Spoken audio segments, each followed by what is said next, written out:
Ikinagulat ng madaming netizen ang naging revelasyon ng mommy ni Julia Barreto na si Marjorie Barreto, na may kaugnayan sa relasyon ng anak niya sa aktor na si Gerald Anderson.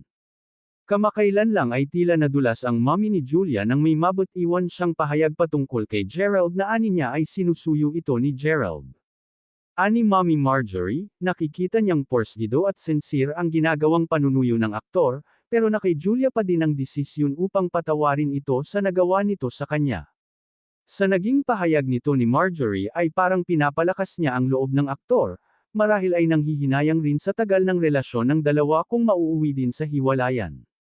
Ang malaking pasabog nito ni Marjorie ang siyang nagbigay ngiti at pag-asa sa mga taga-suporta nila Julia at Gerald dahil ayaw nilang magwakas na lang ang matagal na pagsasama ng dalawa.